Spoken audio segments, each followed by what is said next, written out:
The evolution of your marketing will be the catalyst for the evolution of your business, and the evolution of your business will provide you with the freedom to focus on the evolution of your life. This is Evolved Marketing with Andrei and Brian. Welcome back to another episode of Evolve Marketing Podcast. I am here with my co-host Brian Brewer as usual.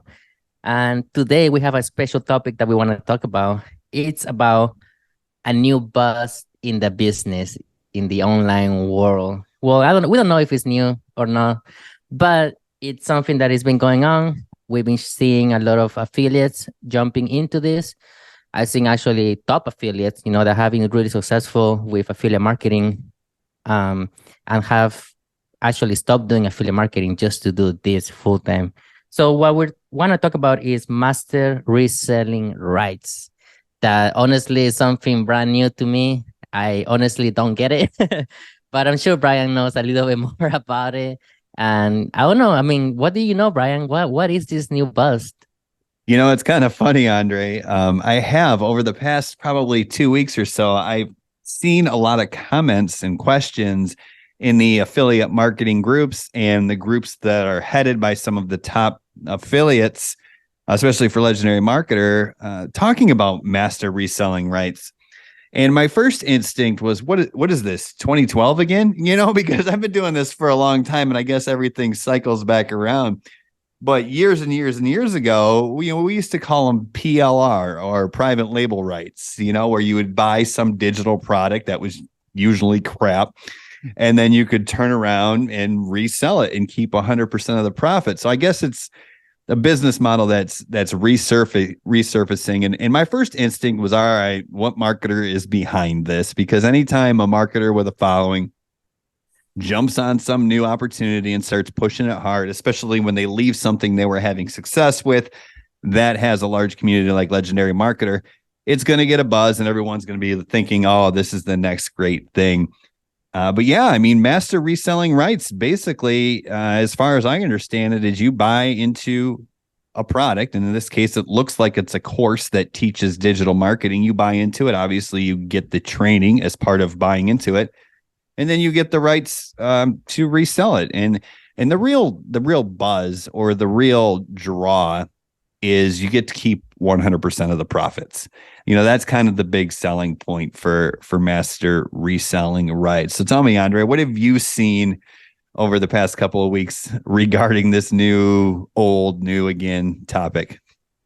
Yeah, well, the main thing that I see is, well, I'm not going to mention any names, but one top affiliate, with a program that we have promoted in the past, is that she left. She made really good money with that company, and it's just like she just decided to call it quits with that company. I don't know what's happening with her, and we know how she's feeling about the company, but I do know that her next thing was to start doing this, this master reselling rights type of thing. And she's offering in her content, and she was doing everything with affiliate marketing, right? So she changed all her thing right now to this new buzz in the market. But I'm a little confused. I mean, you buy the product, right, for whatever amount it is, right? And then you get the rights to resell it for 100% profits, correct? Now, where's the business at? Like, I don't get it. Like, what about the person that created this? They only get one-time fee? You get me? Yeah, yeah. And that's the way I've seen it, is you create the product, the original product, and you sell it to people. And then when you sell it to them, you basically give them the right to do whatever they want with it, redistribute it, resell it, what have you. Now, sometimes they have limitations. You can't charge less than X amount of dollars, or you have to sell it for this price or whatever. Usually you can sell it for as much as you want. And yeah, that's the benefit to the creator is they just get the one-time sale. But here's the thing about master reselling rights or selling PLR products, as we used to call it. I think it's all the money is in creating it and then selling it the first time, right? Because usually the draw is, hey, I can buy this, resell it for 100% profit. So that means that the quality of the education or the quality of the material It isn't necessarily bad from my experience. It's just very generic, right? It's like, hey, Chat GPT, create me an affiliate marketing course, that type of thing. It's the basic information that you can get anywhere. And I think affiliates are drawn to this because they think, oh, that's great. If I sell it for $497, that means I make $497. Where affiliate marketing, that's generally not the case. In affiliate marketing, if you sell a product for $497, you might make 40% or whatever, which is $200 or right around there. So I think it's inexperienced affiliates thinking, oh, I can make more money doing the same thing. And I actually have seen how that's not true from two different angles. And if you don't mind, Andrei, maybe I'll just kind of dive into those examples. That way people can understand some of the negative aspects of Master Resell Rights. Do you think it's worth exploring?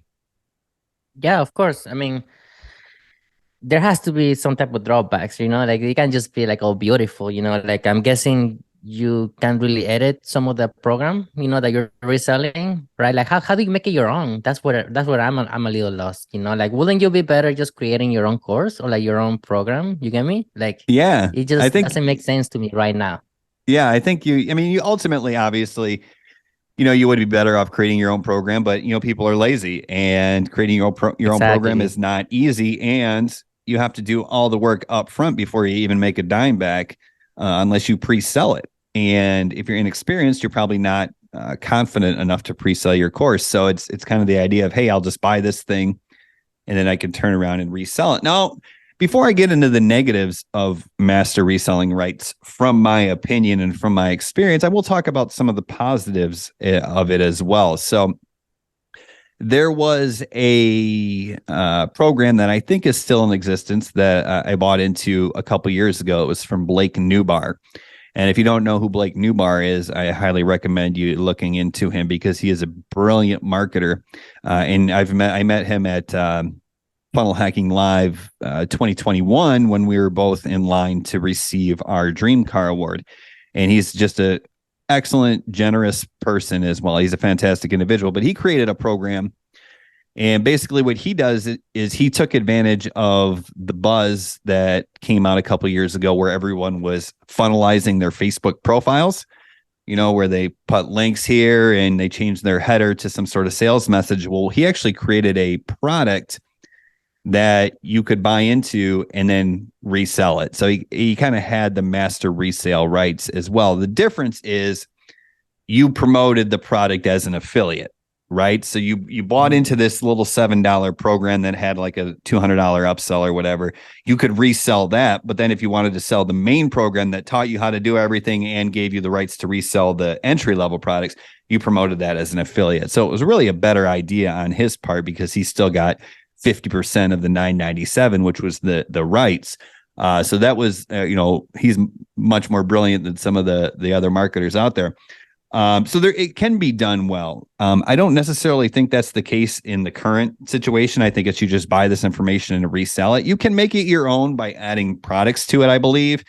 You can certainly add introductions. You could add supplemental material. But yeah, I mean, ultimately, your base product or the core of your product is still some generic information. And while it might be a good way to make a little bit of money up front, because once again, it has that buzz of 100% profit, it's ultimately going to saturate, if not ruin, your reputation because it's not your information. It's generic information. So let's talk Yeah. about the negatives of it. So I've seen this from two different sides. One in the physical products game on Amazon, and one in the digital products game, which I've kind of already talked about. Excuse me. So one time, let's see, 2014 or 2015, I had a product review blog that was getting traffic through search, right? And what I would do is I would create reviews and then send people over to Amazon to buy the products, and I would get a commission, like a 3 to 5% commission. So I thought to myself, hey, I got a great idea. Instead of sending all this traffic that's coming in organically and ready to buy over to Amazon, what if I just create a drop shipping store with all the Mm. products that I had reviewed, or at least the niche that I was in? And then I'll sell those products and I'll just refer people to my store. And instead of making 3 to 5% commissions, I'll make 40 to 60% margins, right? Seemed brilliant at the time. And it worked. I started getting sales almost immediately. As soon as I launched my drop shipping store, our sales started coming in because I already had the organic traffic, the search traffic that was hot and had buyer intent. But what I quickly noticed is that I lost the trust associated with Amazon. And whereas people were coming in originally, clicking on my links and going over to buy on Amazon at like 12% of the time, when I started creating my own drop shipping store, my conversion rate dropped down to like 1.5% because I had no trust, right? I didn't have the trust associated Right. with Like nobody Amazon anymore. knew. Nobody Like knew. I nobody was just knew. Like some you. Yeah. I was just some Yeah. random store online. And so what happened is because my conversions drops, I actually ended up breaking even, or like making the same amount of money because I was making a smaller commission but a higher conversion rate with Amazon. I was making a higher percentage with my own store, but I was getting a much lower conversion rate. So I was like, this is stupid. And now I have to do all the fulfillment and customer service and shipping and order tracking and all that. It was just a disaster. So that's my view of Master Resell Rights. I actually left a comment about this in Becca Duncan's Facebook group. And Becca Duncan, she was on episode 15 of our podcast, as I'm sure you remember, Andrei. She's since crossed $1 million in affiliate commission. So congratulations to her if she's listening. But I keep an eye on her group because it's so big and there's so many new people in there that I always like to add my 2 cents whenever I think it's relevant. So I pretty much gave my view of master reselling rights, saying, hey, you're losing the trust that is associated with the creator because it's just generic. Plus, you're taking on all the fulfillment, customer service, credit cards, chargebacks, right? Like people don't realize like people can charge back on you months down the road. And if you're not prepared, you might actually go into the negative if your business isn't doing well.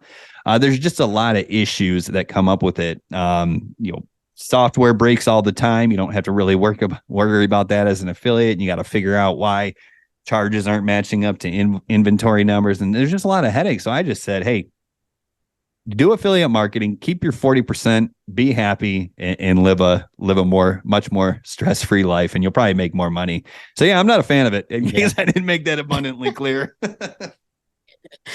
Yeah, exactly. I mean, that's what we're thinking about, right? Like, is it somebody that is lazy, don't want to create their own stuff, so they're using this as a way of making money online? The easy way, as you can say. I mean, there's no easy way, but there's when you create your own program, when you create your own thing, it takes a lot of time. It takes a lot of work, without you getting paid at all. Yeah, just how you say, maybe you can pre-sell it, but if you're somebody that is new, not much experience, like it takes a long time just to create something, right? It's just what it is. But I Yeah, mean, I think wonder I think how, I back. want. Oh, go ahead.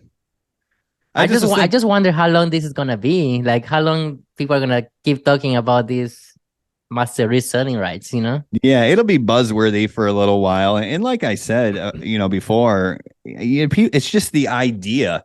The marketer's putting the spin of the idea of you get to keep 100% profits. And I think maybe people are jaded who don't know about the affiliate marketing industry and think they're getting ripped off because they only get a 40 or 50% commission. And it's just not true. It's like Yeah. the affiliate partner takes on so much of the work and you only have to market. So 40% is more than fair, and it just keeps your life easy. But yeah, I mean, as far as creating your own product or selling your own product, I think to a previous episode with Daniel Chow, he said, you got to create a product because you have a passion to do it. You can't just create a product or sell a product to make money. If you just want to make money, just do affiliate marketing, right? Yep. Yeah, and that was me too. I just wanted to make money, and then I made really good money, but it wasn't in fulfillment anymore. Mm-hmm. It's like if you're stuck at a job that you hate for a long time, you're still showing up, you're still there every single day because you're gonna get paid. That's what it felt like after a while. Like it just felt like a job, you know and of course, you're not physically over there, but it just felt like it again. So that's when I decided to just create my own thing, and it's been great. It's been really fulfillment. People give feedback and it works.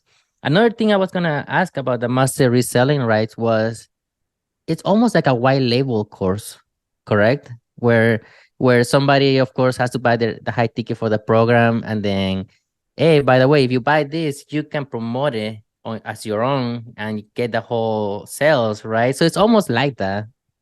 Yeah, and that's another thing that is an advantage for the creator. And I don't know who created this one that's causing all this new buzz, but yeah, I mean, it's all the same thing. Master reselling rights, white label, private label, whatever. It's all the same thing. But side note is there is a real opportunity for the creator to make a lot of monthly recurring revenue with the software.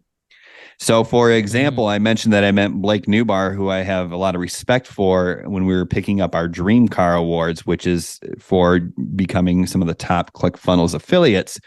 And when we are ClickFunnels affiliates, we get paid a 40% commission every single month. It's monthly recurring revenue. Well, the way that Blake Newbar got it was part of his program that he sold was the fact that it was built on ClickFunnels. So when you buy into this program, you buy this funnel with these products. It's all built on ClickFunnels. So of course, if you're going to buy into this, what are you going to do? You're going to sign up for ClickFunnels through his affiliate link. And that's how one of the ways or part of the reason he was able to win the dream car as well. So there's other monetization opportunities in this business model. But once again, it favors the ultimate creator, right? The premier creator, the first creator of the program. And it's just it's all the money's in that. You know what I mean? For the people who are buying it and trying to resell it, they're just that might make some money, but for the most part, I think they're going to be pretty disappointed because of all those reasons that I already mentioned. Yeah, you're right. And it just got me confused too when I first saw MRR. Those are the abbreviation. Because to me, MRR is monthly recurring revenue. You get me? So I kept seeing all of these about MRR. And I was like, okay, yeah, I mean, I have that too, monthly recurring revenue. But then started talking about master reselling rights, and I was like, wait a second, like this is not the same thing, Did you ever hear? I haven't seen it anymore, but did you ever see people creating content about ghost commerce? Ghost commerce? You ever see that? No, I haven't seen that. Is it kind of the same idea, or is it something a little bit different? It's basically not the same as master reselling rights, but it's basically affiliate marketing. It's just somebody created a course and didn't want to call it affiliate marketing, but it started calling it ghost commerce. You get me? Because you don't have to show your face or whatever it is. You get me? But I did see a lot of affiliates like started promoting this ghost commerce type of thing. Like I didn't. It was like a buzz on the market, like just how master reselling rights is, but it lasted maybe like a month because I haven't seen it anymore, So it was like quick and then it was gone. So that was another thing. And a lot of people were doing it, but it was just gone real quick, real quick. Well, there's a marketing lesson here as well. And it just shows you, like, if you're trying to sell something, you can position the same product multiple ways, right? For example, you can call it affiliate marketing, you can call it ghost commerce, you can call it, whatever, and there is some strategy to that people want just something new, right? Like when they want to lose weight, everybody pretty much knows in their soul that the way to lose weight is to exercise and, cut down your calories. At least that's what I understand is the way to lose weight. But, things like, Adkins or P90X or, it's just a new vehicle and it's something new and shiny. And that's what people want. They don't want something that's better than it previously was. They want something completely different. And because that's going to be the solution. And, people get excited and they spend money and then they get pissed off when they don't make any. It's like, dude, just stick with just stick with affiliate marketing, right? Like it's been working for 25 years. It continues to work. You just stick with it and figure it out. But now it's people want to jump to the next shiny object, right? Yeah. And it got me thinking just what you said like couple minutes ago. You said about somebody coming into the affiliate marketing world and just thinking they're getting 40% of commission and they're thinking, why am I doing all that job for you? You get me? Because that's what they think. People think like that. Like, why am I gonna promote your course and make you money? You get me? But that's something that they don't realize. All the time that it took for you to make the videos, all the editing, all the things that you need, your terms of services, everything that you need, you created content, you created your landing page, you created the emails. There's so much work that fulfillment. If somebody can log into their account You have to physically go over there and show them how to fix it for them. Somebody forgot their password. You have to do it if it is not working for them. Like, I'm getting so many emails. There's so much work that comes with this online business, especially when you create your own course. So yeah, you're taking 40%, but you're not doing any of the work. That's you're the you're thing. you're creating the content, you're bringing the traffic. You don't have to deal with people mad, or like people like upset about something is not working. All you gotta do is just send the traffic, and yes, you get 40%. I'll get 60%, but you're doing the minimum. I'm doing Right. everything. And really, what it comes down to is risk. As an affiliate, you have zero risk. When you're the product creator, not only do you invest all this time and energy in creating and stuff like that, which is a lot of risk in itself, but what people also don't understand is the creator of the product or the business that creates the product. They take on all the credit card risk as well. So, for example, if you refer somebody to me and they buy my $997 course and you get a $398 commission, well, if they refund, even though I have a no refund policy, maybe they'll charge back or something. You just lose the commission. You're at net zero. There's no risk. But I lose not only the fee, which is 3%, but I also lose a chargeback fee as well. So I'm actually losing money on that referral. You know what I mean? So there's a lot of risk. There's a lot of exposure. And really, ultimately, you have to look at it like when you're affiliate marketing, all you're doing is marketing, right? That's one component of business. You're not doing sales. You're not doing customer service, fulfillment, product creation. So you're doing 20% of the work really, but you're getting 40+% of the money for the sale. So it's actually a really good deal. And that's just what people don't realize, I guess, in some cases. Yeah, and it's probably just beginners. It's just beginners, just not thinking it through. But yeah, I mean, affiliate marketing is a good opportunity. This whole master reselling rights, I mean, I give it like 6 months. I think it's gonna die down, to be honest, after that. Maybe even less. I don't know. But that's just how you say this model has been going on for a long time. It comes and goes, and I think everything is like that, except affiliate marketing. I feel like affiliate marketing has been going on for, you say, what, more than 20 years, and it's still one of the best business models out there to start. I remember when dropshipping came out, it was huge. I remember when the NFTs came out, it was huge, and I'm sure it's still bringing in money. You get me? But I think the buzz already died down for all of those things. Like NFTs, I don't see anybody talking about it anymore. Drop shipping, yeah, people still talk about drop shipping because Shopify is really huge, worldwide.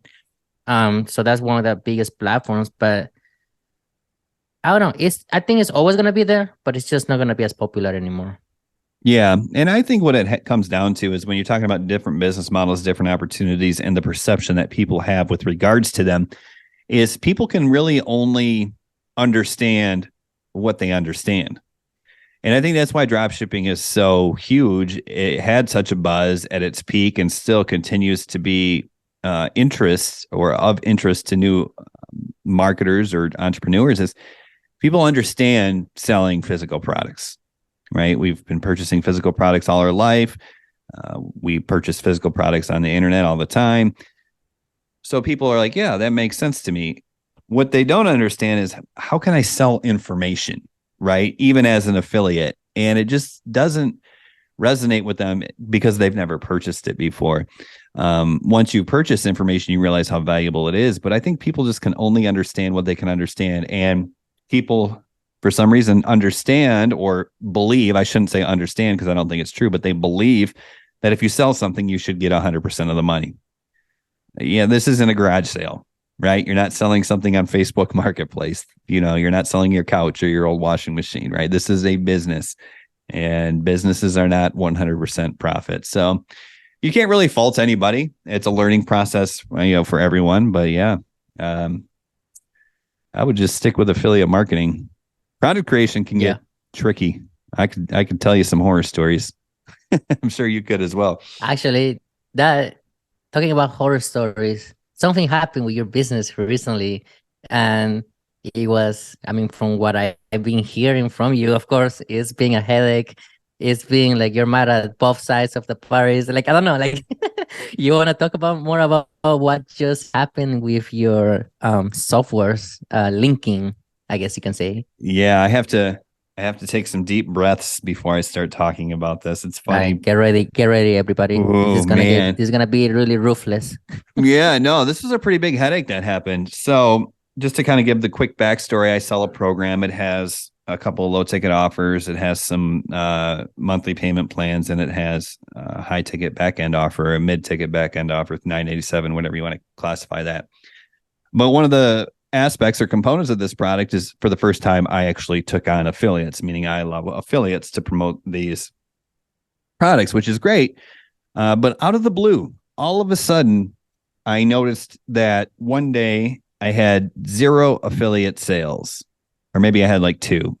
Anyways, it was really low. And I was like, it doesn't seem right. But it was Memorial Day weekend. So I thought, well, maybe no one's buying. I don't know. And then the next day happened, and I was actually out of town. And that's the thing about a business is even if you're out of town on vacation, if shit hits the fan, you got to be responsible for it. So the next day, I noticed like 1 affiliate sale, and I'm like, something's not right. So I started diving into it. And what I realized was certain products were being attributed to the referring affiliate, meaning if an affiliate referred a customer or a lead and that person bought product A, for example, it would give them credit for the affiliate sale. But if they bought products B, C, or D, it wouldn't give them credit for the affiliate sale. It's like, what the hell's going on? So luckily, it was still logging all the information. I was able to go back after the fact and match up all of the leads to the referring affiliate to the purchase, so everyone got credit. But I couldn't figure out why. So I reached out to my affiliate tracking software, which I love. This is not a paid plug, but I use First Promoter and I love it. It's amazing. And they were like, yeah, we're not getting data from ClickFunnels, meaning when people purchased on ClickFunnels, which is my website software, the information like the email address was not being sent over to Stripe. So the affiliate software could match the lead, but it couldn't match the sale to the lead because there was no email associated with that sale. It's like, oh, well, that's a problem. So then I got on the phone or on the email chat with ClickFunnels, and they were just absolutely no help. I mean, I'm not bashing ClickFunnels right now, but it's worth noting that they just it was worthless. They couldn't give me any information. So this went on for a couple of days, and I'm panicking, and I'm seeing sales come through, and I know they're from affiliates, but now I'm just thinking about all the sales I'm going to have to manually match up after the fact. And I'm like, we got to get this figured out. Plus people get a little nervous when they don't see the email that says, congratulations, you just earned a commission, when they're used to getting one on the daily basis. Right. So luckily I did the smart thing, and I just went full nuclear on it. Like I got everybody in a chat. Like I had First Promoter, I had Stripe, I had ClickFunnels, and I was just blowing up everybody. And that's kind of what you have to do. You have to take it upon yourself to solve the problem. So I was just blowing up everybody. And luckily the service technician or the customer support gentleman from First Promoter said, oh, I forgot to mention this, but for some reason, products that are a one-time payment was not generating an invoice, but the products that were monthly recurring revenue or a payment plan or a subscription were generating an invoice. And so I was like, oh, that's it. That was my light bulb moment. And I was able to figure out that it was able to track the monthly recurring revenue or the payment plan products, but not the one-time purchases. So I was like, all right, cool. Is that because you had to create a product on Stripe? Yeah, you know how you have to link the ID to ClickFunnels? Is that because of that? I think that has something to do with it. But the thing is this has been working for a year and a half. Right. So right. That's what doesn't make sense. Yeah, it's not like I set this up and it wasn't working. It was like, this has been working just fine for a year and a half. So I was like, and then just out of the blue. So I don't know what happened. I could never get a full answer, but I was like, okay, here's what I'll do. So I took all the one-time payment products and I turned them into subscription products, but had one payment. So basically it's a payment plan, but it cancels after one payment. So it still charges the same amount, but it creates the invoice. And instantly I saw the commission starting coming in, or it started matching up. Like, thank goodness we figured it out. And then I went through and manually matched and attributed all the sales so everybody got credit. And some people, it looked like their best day ever because they had 5 days worth of sales all come through in one day. So, good for Yeah. them. But yeah, I mean, that's entrepreneurship right there, man. It's like anyone who is new, if you're buying a course or something like that, you're going to get a lot of great information, but you have to still take it upon yourself to problem solve and figure things out, because I had all the tech support people on the phone and no one could help me solve my problem, but the problem got solved. And I'm not patting myself on the back. It's just after 12 years of doing this, you realize there is a solution. You just have to figure it out, and you can't get frustrated. You just got to work the problem, and eventually you'll solve it and everything will be good again. Yeah, I mean, that's the best thing you can do. I mean, of course, you're probably freaking out. You're probably like, God damn it, like, what did I do? That's the first thing, what did I do? Did I mess it up? Or like, what's going on? But you have the right mindset, you have the right mindset of, okay, well, let's investigate. Let's talk to these people over here. Let's talk to these people over here. Let's talk to these people over here. If they can figure out, it's not like it's not like you stopped trying to figure it out because they didn't know. You get me? You kept trying until everything started making sense, and you're like, okay, this makes a lot of sense. And then you, by yourself, just by basically doing your own research, you were able to find the problem, and you were able to fix it. And that comes with everything, making your funnels, making your autoresponder work, your domains, everything you can get it done on your own. But it's also so easy to just ask for help, it's just like the easy way out. But of course, when you can't find the answer that you're looking for, you have to find it yourself. Nobody's gonna hold your hand until you get there. And I'm sure this problem happened to other people too. I mean, I'm sure you're not the only one that has ever happened. Um, but if you are the first one, then there's probably not information out there about it. So it's like you gotta find it, and good job. I mean, you found it. You found the solution. You realize what was wrong with it, and now everything's working the correct way. So it's good. It's amazing that you're able to have those skills to fix something that is not right. Yeah, and it was funny. The first promoter customer service technician, shortly before we figured this all out, he was you could tell he was getting to the point where it's like, yeah, unfortunately, we're having issues.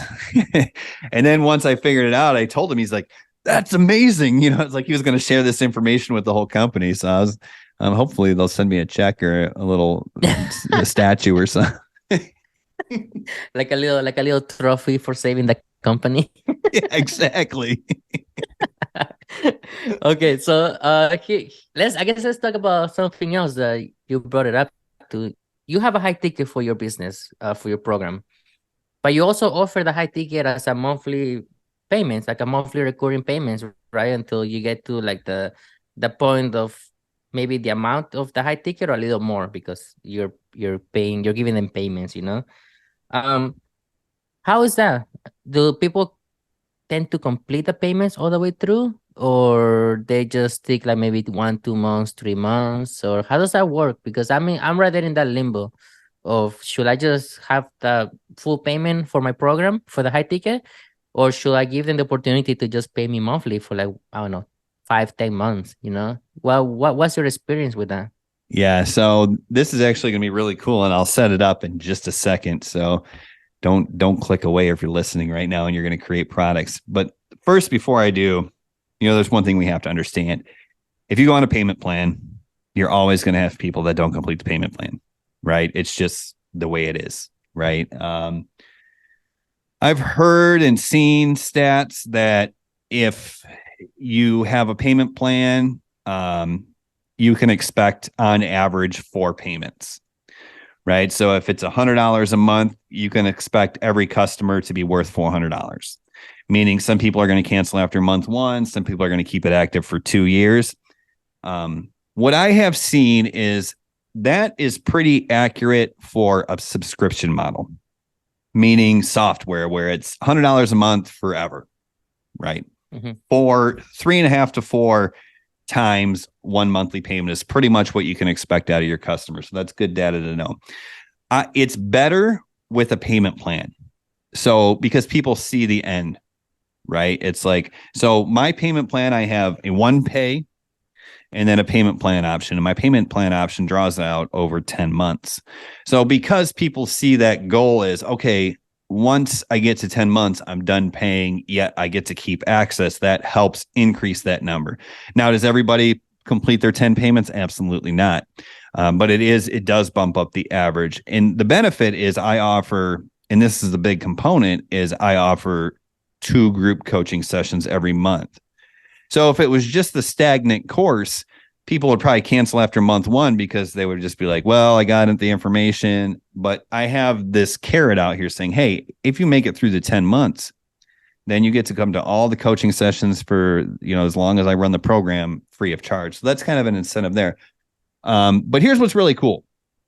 The way I structured my payment plan was just something that I was testing. So I discovered this almost by accident. And it's funny, after the fact, in a recent video, I've actually heard Alex Hormozi talk about this strategy as well. And I'm not going to say I invented it and he copied me or anything like that. But the way I structured my payment plan was this. This is a way you can add monthly recurring revenue, increase your sales, and if you have affiliates, help affiliates get more easy wins without creating another product. So here's what I did.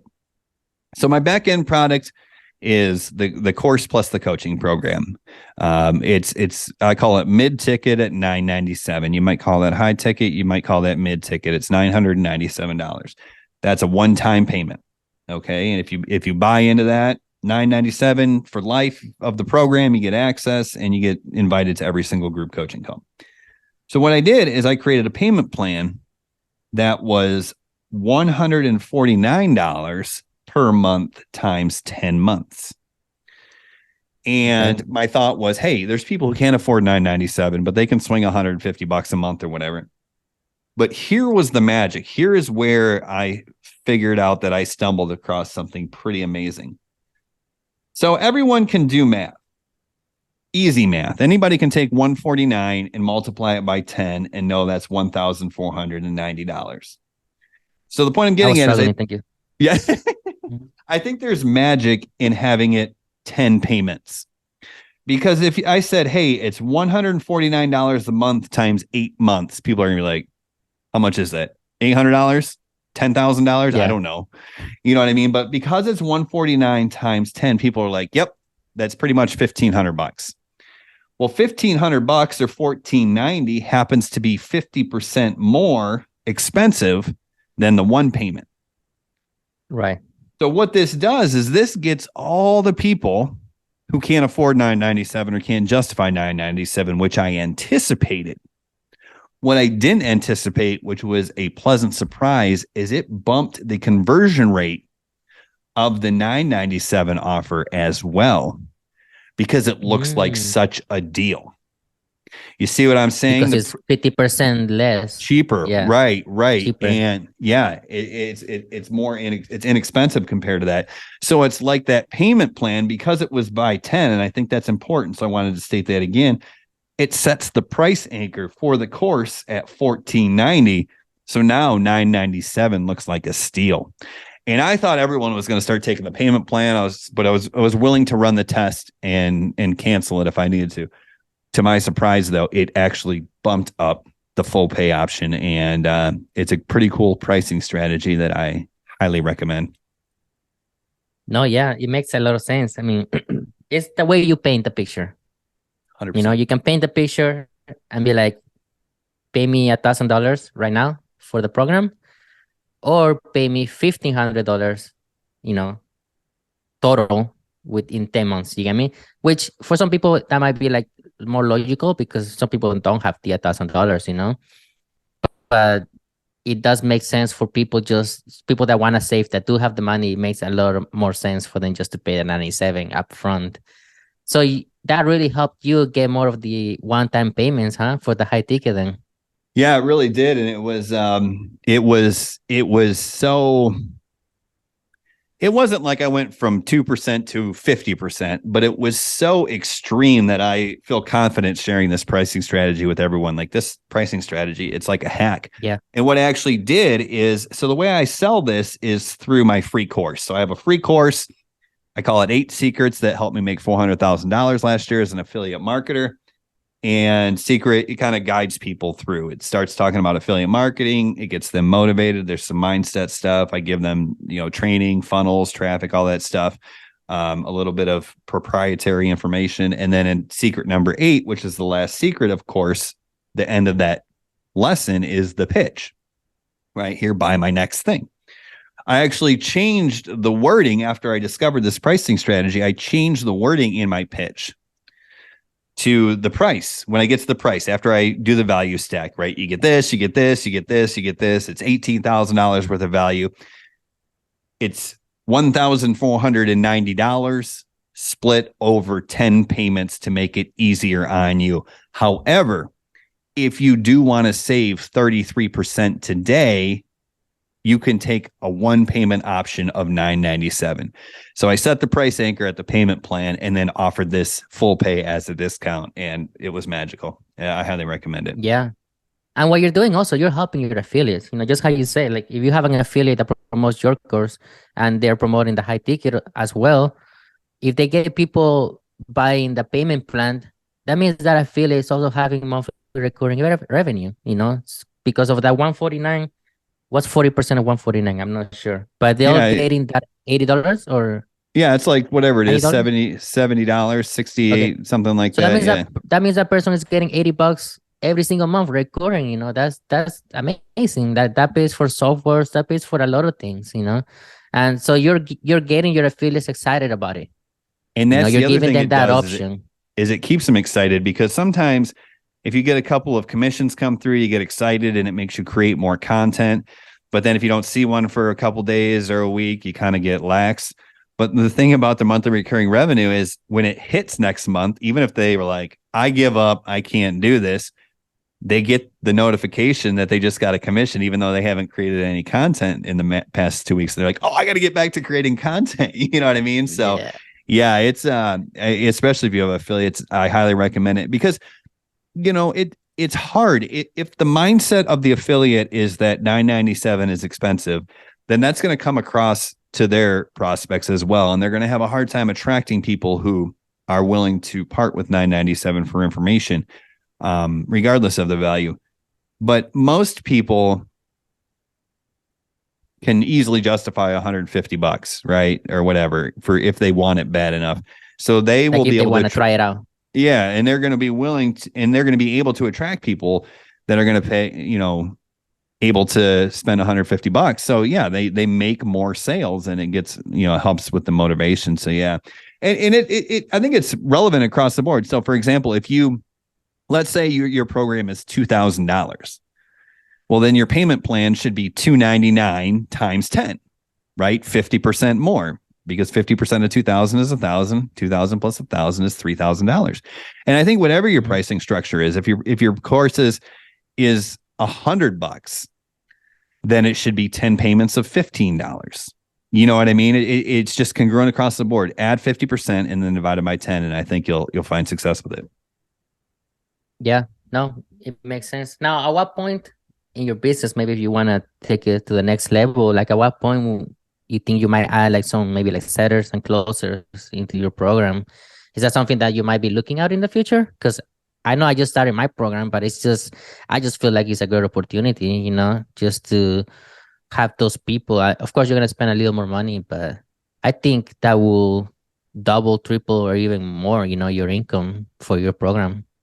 Yeah, 100%. I absolutely believe it would. However, I'm in a unique situation, not a unique situation, but if I look at my situation, what differentiates me from other affiliates? I think back to last episode's conversation with Jacob Karras, or episode 32 with Jacob Karras, depending on when this one's released. And, he talked about how do you differentiate yourself from other people in the market? And my thing is, and I said this at the mastermind when we met, people were in the DM selling heavily when we were speaking at that legendary marketer mastermind. Megan and Ryan were there. Megan and Ryan Hobbs were there as speakers as well. And they were super heavy in the DMs. I mean, they were getting on Zooms, and their conversion rate was incredible. Their conversion rate was was better than mine. I think I converted 1 in 20 to the high ticket, and they were converting like 1 in 15 to the high ticket, 1 in 15 customers. So their conversion was incredibly stupid high. But they were heavily in the DMs. And I said, people ask me, what's your DM strategy? How much do you DM? I said, I don't talk to anybody. Kind of like my badge of honor is like, I don't talk to anybody. So that's kind of where I am in my business is I've never been in the DMs. I've relied on automation, email follow-up, and content. And that's kind of who I am. So for me to bring in closers, it's like, no, it's not really who I am. You don't need it. Is it easier? 100%. Right? Like it's so much easier to close people on the phone, in person, one-to-one. And if you outsource sets of closers, it will definitely double or even triple your conversions, which could be good. And maybe there's some affiliates out there who promote my program like, Brian, why don't you hire closers then? You know what I mean? Mm-hmm. Because it's not necessary, right? You can make the sale with automation. It's just a little bit more difficult. You have to dial it in a little bit more, and you have to really rely on expertise in knowing your avatar. So I don't think I'll do it. Another side of that is if you are going to bring on closers, you have to raise your price. To bring in closers at a $997 price point, I just don't see the numbers. And I'd rather keep it at $997. So is that kind of what you're thinking, of bringing in closers and maybe bumping up the price point? Well, not at first. Mm-hmm. Like at first, I think I want to have closers just to have the goals to raise it, right? So, and it's not like I'm going to be losing money. I'm still going to be making money, but I'm not going to make as much money in the beginning. But it's just to get like the proof of concept, having people to actually buy into the high ticket, so the high ticket program, and I have people, once it starts getting people to buy, it's just going to be a domino effect after that, So I just want to do it to trigger that domino effect. You get me? And then once that happens, then most likely that's my goal. My goal is to raise the price. My goal is to even not make it a buy-in of $7. My goal is maybe to just make it a whole one price program. You get me? So I want to go through that route. I don't want to stick with a low ticket offer with a high ticket offer in the back end. Like I might want to move to just one high ticket program. Right, which we've seen work really well in the market. Exactly. But if you're gonna send a high ticket price at a large scale, you will need those closers, So I think this will be a good entryway to get to that point, because that's my vision right now with my company. Right now it's just good to get the concept going, to have people buy, to have people get excited, to have people get results, which is the main thing. I want people to get results, and I have a couple of affiliates getting their first commissions already, so it's great, and it's only been going on for a month, so that's really great proof of concept. But I do want to dive really deep into the high ticket space with my program, and I think I'm doing it the right way, starting with a $7 program, getting people excited, getting people results, and then transition into more of the high ticket side of it. So I think it will happen. I'm like, just how and how we do our things is like we think about long term. I don't want nothing to happen tomorrow. Like it's just long term, kind of like we'll let it happen as it's supposed to happen. But yeah, those are my goals now with this program that I created. So it's exciting to see where and how long it's gonna take to get to that point.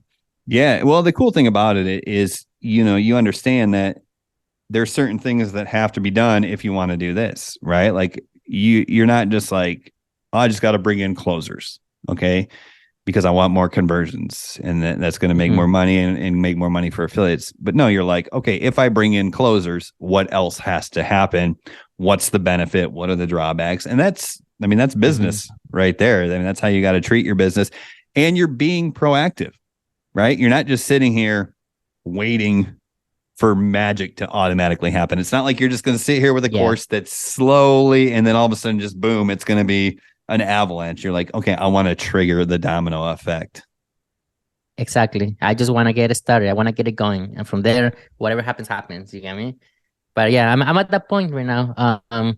It's been a great experience so far.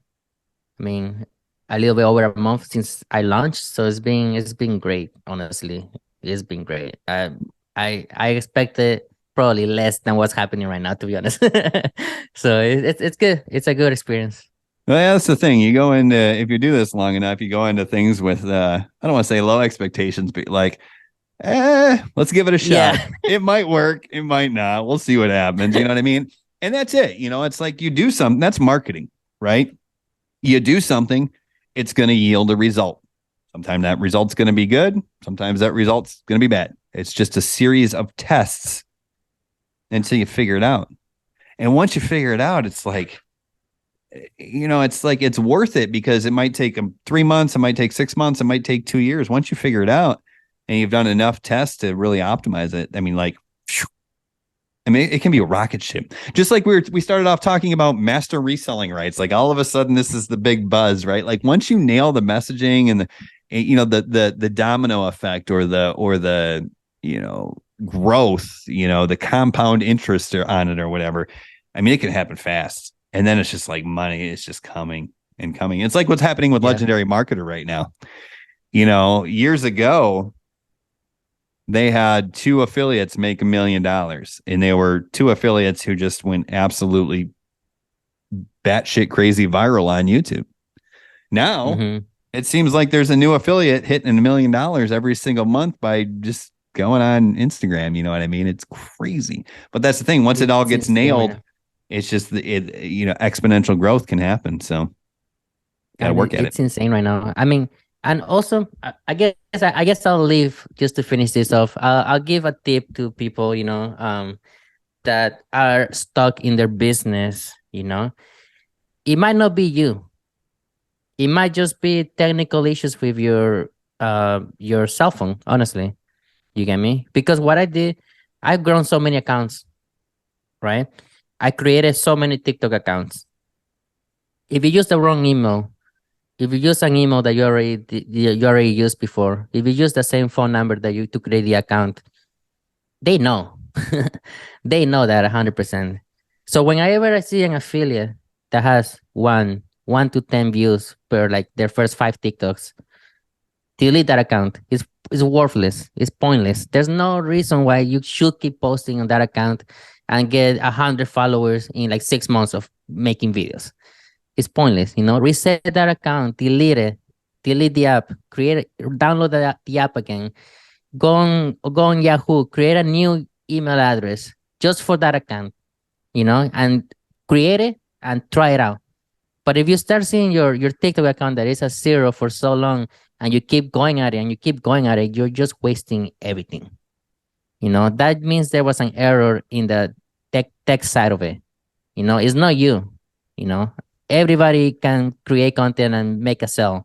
Doesn't matter if you're, ugly or pretty, or you're a girl, you're a guy, or you're a grandpa or a grandma. It doesn't matter what it is. It's not you. First of all, it could be something in the tech side that got messed up. Because what I did recently with my Spanish business, I got a new phone just for it. I didn't use my English phone for my Spanish stuff, because I know how any little thing that happens in the tech side of it can mess up the whole account, right? So I got a new phone. I set it up in Spanish. I created content in Spanish, of course, and I created every single account with a different email address, a different phone number. You get me? And since that happened, I've been doing this for a month with these new accounts. My Instagram is like a 5,000. My TikTok is at 40,000 followers. My new Facebook is at more than 100,000 followers. You get me? Just by creating a new phone, just by getting a new phone number, new email address. And I can tell you right now, if I create a new account on TikTok on my regular phone, it's probably gonna get 0 views. Right. It's just a flag. It's not like there's a person sitting behind the desk at TikTok HQ saying, all right, let's review this new account. Nope, that person's ugly. We're not going to send any videos out. Yep. That person's 90 Mm-hmm. years old. Nope, that's not. It's just, it's all tech It's algorithms. all tech. It's all tech. It's not like I said, it's not you. It's just the tech side of it. So if you think, oh, I can go viral, I can't do this, I can't do that. Yeah, of course you're gonna feel like it's you as a person, but in reality, it's not. It's just how you created the accounts. How maybe it could be a lot of little things, but that's one of the main things that I've seen with my own personal experience. That you might think it's you, but it's not you. Just And gotta I keep think, going, try new things. and I think that was there was a second lesson in what you just said, which is amazing as well. Not only the what you said, but the fact that, you got a new phone. You know what I mean? Like that's what folks need to understand when they're just getting started. It's like, what are we trying to do here as affiliate marketers or digital marketers? We're trying to basically make money, and a lot of it in the easiest way possible that I've ever seen. You know what I mean? Okay, so guess what? That's going to take some work. You're trying to get all this reward with minimal input, right? You're trying to have $1 million business or a multi-million-dollar business or make $10,000 a month without working 40 hours a week, without creating anything physical, right? So there's always trade-offs. So if you really want to go after that, which obviously it's achievable, we've both done that, understand that you're going to have to treat it and give the respect that it's due. And if that means getting a new phone, that means it's getting a new phone. Certainly it means starting a new email address. Certainly it means starting from scratch with a new account. Give the opportunity the respect that it deserves with your effort, because the opportunity is incredible. And as I'm sitting here talking to you, we want to talk about opportunity. I know, and some savvy viewers might realize that you are in a new office. Tell us about this new office. Where is it? What paid for it? No, yeah. If you guys have seen the previous episode, you see me in a dark room, all dark and in my little cave. But no, I bought a new house. That's the main thing that happened. I bought a new house. That was the goal always from starting. My old house. It was always to just move into a house from an apartment, and just live there for a couple years and rent it out. Like start building my portfolio that way. Mm-hmm. And we came into the process of, okay, let's just see if we can get approved to like buy a new house or whatever, right? And we got approved, and then a week later we bought a house. So it happened so fast. Like it's not like we were like, okay, yeah, let's get a house, and boom, boom, boom. No, it just happened like that. Like it was so fast. Like I'm still over here in my new office, like unpacking, and it's just like, man, I'm so grateful that I found this opportunity online. I'm so grateful. I mean, my wife, my daughter, they're so happy, and I know everybody goes through their own crap in a way, but I'm super thankful. I got to meet new cool people like yourself. I have many mentors. It's an unbelievable experience. Yeah, well, you have to give me the tour sometime. I'll have to come down there and check it out, because Hey, your it's office. your turn to come down. Yeah, exactly. You came up last time and we had a blast and had a nice dinner, and got to meet, our families got to meet each other. So that was pretty amazing. But yeah, I mean, the office looks nice, even though you still need to get all your awards hung up on the wall. I'm sure you're busy with with getting everything moved in. But are you Yeah. completely moved in now? Is everything as Yep, it should be? everything's over here.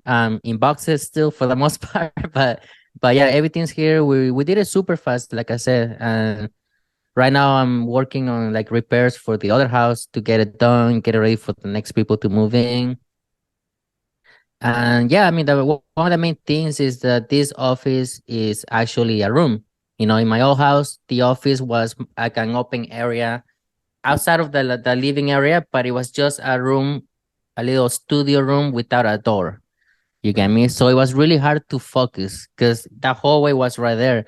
So I would see my wife go back and forth, and it's like you see it on your peripherals. So it was really hard to focus. But now that I'm in an actual room, I can close the door, and they know when that door is closed, not to bug me because I'm focused on my business.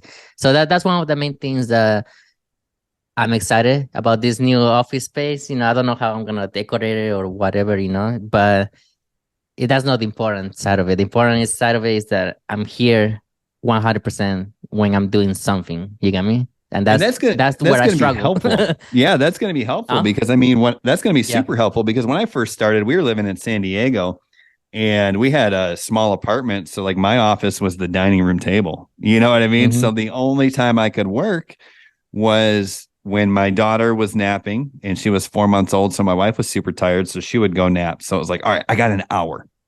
And that's when I would work. And it ended up helping me out because it kept me motivated without burnout. But yeah, I mean, our current house is great and it has a proper office up front right by the door. But the problem is I can hear, like, if my wife unloads the dishwasher, I can hear it. And I know the Mm-hmm. refrigerator's right around the corner, so it tempts me to go get a snack.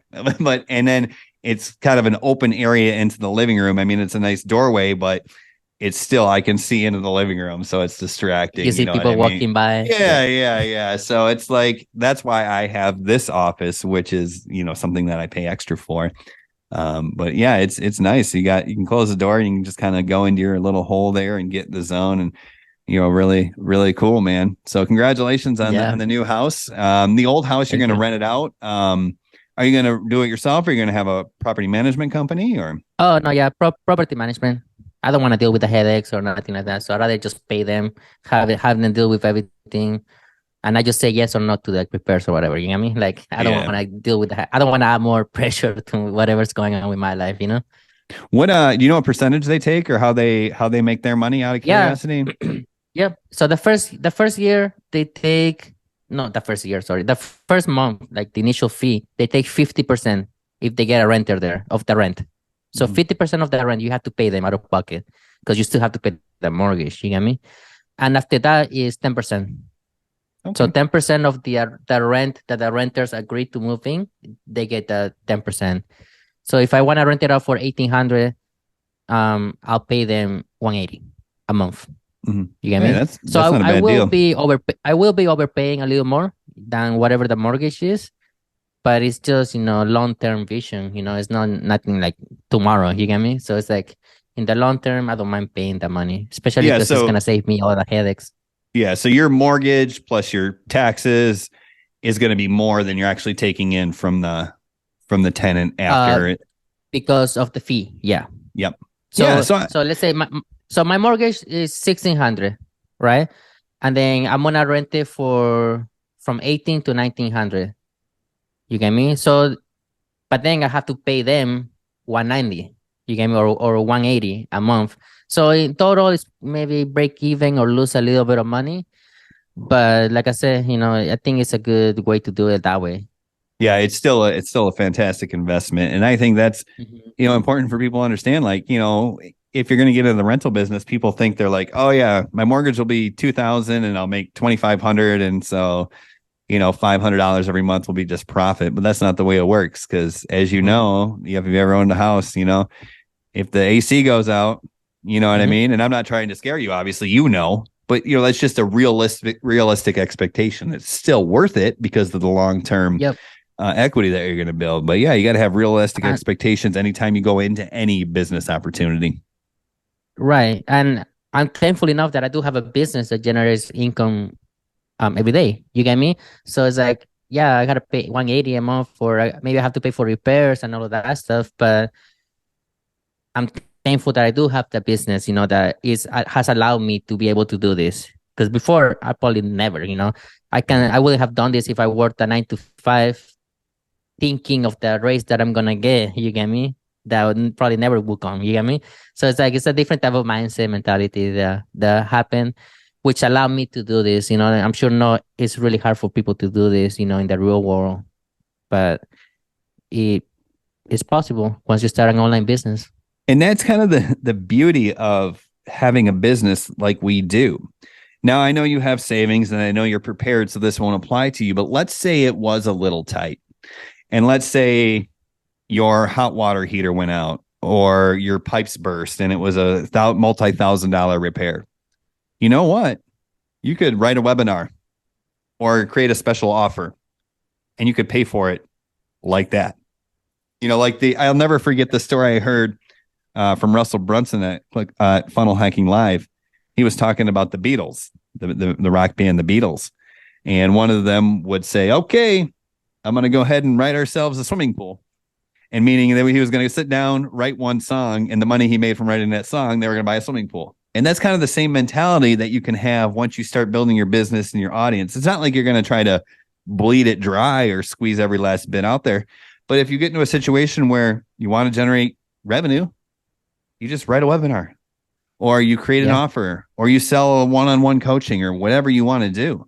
It's like it's cash on demand as long as you don't abuse it. So it's I think, I was talking to somebody about this. That's where my like safety comes from, or my security.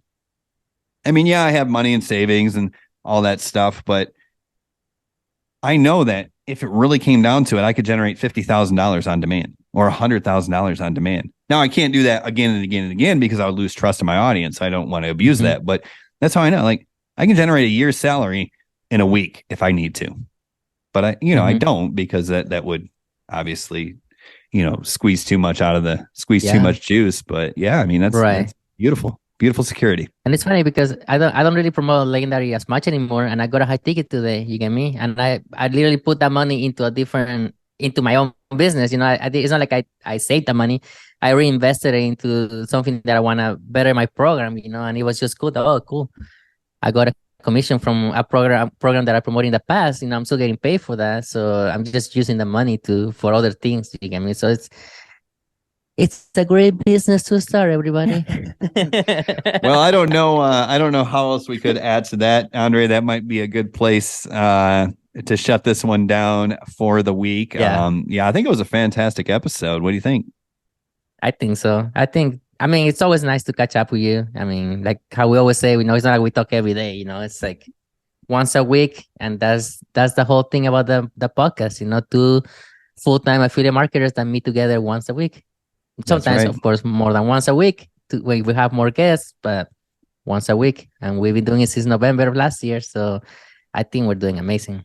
Yeah, people are starting to take notice. I see other marketers maybe who've tried to start a podcast or started a podcast and like did one episode this month. It's like people are like, holy shit, you guys are consistent. And that's it. So far, knock on wood, every Wednesday at 8 a.m. Central, we've launched an episode since episode 1. And, I'm not going to spoil the surprise, Andrei, but I mean, we have some real heavy hitters coming up in the near future here. I think that as long as they show up, the next interview that we have scheduled for tomorrow, huge name recognition, is actually in Russell Brunson's inner circle. Has spoken at that, so huge name recognition there. And then he's also been in Grant Cardone's inner circle, so that's really huge.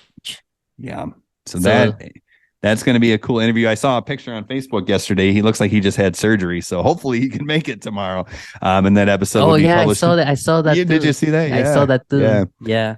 And then we have another one scheduled who, man, I mean, this girl is big time. I mean, she is multi-million, legit business, travels the world, well-known. So that's an exciting interview. And those will all come out in the future, but I think that's the way we're trending, Andrei. No disrespect to any guests we've had in the past. We've had, all amazing guests, most making 20, 30, 50, $100,000, $1 million a month.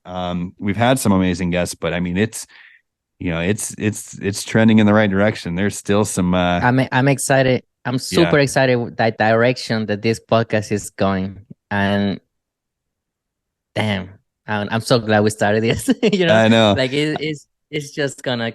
Oh my god, I can't even. It just gets me excited. Like I'm getting the chills right now just thinking about it. Yeah, it's really cool. Well, we wouldn't be doing this if we didn't have people who show up every week and listen. We check the stats, we see the numbers going up, we see the growth happening organically. So we appreciate everyone who tunes in and listens to us on a regular basis. Feel free to leave a comment if you're watching on a platform that can comment. We always appreciate the reviews. Let us know. Reach out if you want us to cover any topics.